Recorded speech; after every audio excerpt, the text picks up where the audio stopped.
Sveika, Annī! Es zinu, ka tev šodien līdzi ir ļoti īpašas grāmatas. Pastāsti mums, lūdzu, kas tās ir pa grāmatām un tieši kāpēc tev viņas ir ļoti īpašas.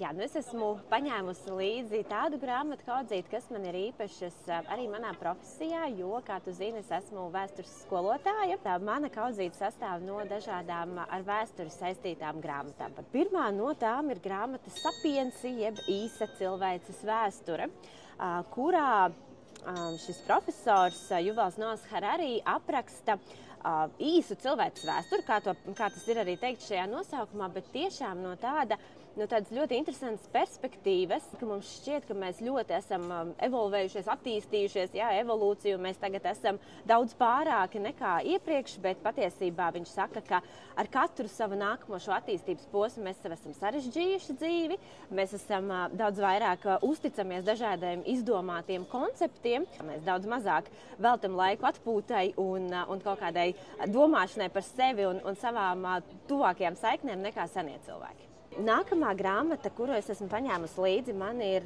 nozīmīga arī tīri personiski. Tā ir grāmata Atslēgas, kas ir veidota balstoties uz Mārtiņa Ķibilda šo raidījumu sēriju, kas bija par godu Latvijas 100. dzimšanas dienai.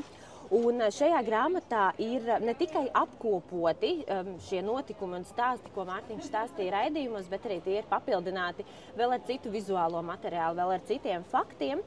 Un kāpēc es saku, ka man šī grāmata ir būtiska arī personīgi, jo tā bija iespēja arī man piedalīties šīs grāmatas tapšanā un radīt skolotāju burtnīciņu, jeb uzdevumus, kurus var izmantot skolotāju stundās, jo tieši tā es iepazinos ar atslēgām, izmantojot tās kopā ar saviem vēstures skolēniem, un tāpēc Ilze mani uzrunāja dalīties ar kaut kādām metodiskajām idejām, un tā tapa vesels arī uzdevumu krājums, ko skolotāji var izmantot stundās, lai arī savus skolēnus iepazīstinātu ar šiem brīnišķīgajiem raidījumiem un arī jau ar atslēgu grāmatu. Trešā mana īpašā grāmata ir Sanits Reinsonas Meža meitas, kur ir 12 stāsti par sievietēm, kas devās līdzi meža brāļiem. Ja, mēs vairāk zinām šos stāstus par vīriešiem, kas slēpās mežā, bet šeit ir stāsti tieši no sieviešu perspektīvas. Sākot no laika, kad šīs meitenes bija pavisam mazulīši un devās līdzi savai ģimenei mežā līdz pat gan arī pieaugušām sievietēm, un viņas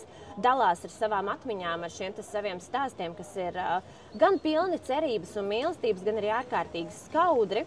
Šī bija pirmā grāmata, kuru es lasīju kopā ar saviem skolēniem. Skolā mācoties 9. klasē par mežabrāļiem, par šo bruņoto pretošanos. Viņiem kā uzdevumu devu katram izlasīt vienu no šiem stāstiem, un mēs tiešām 40 minūtes skolā kopā visu stundu lasījām, un tad tālāk analizējām šos stāstus, un skolēni paši bija pārsteigti, cik šie stāsti, protams, ir dzīvi, un es varēju sev pastist pa plecu, ka mēs esam stundā lasījuši.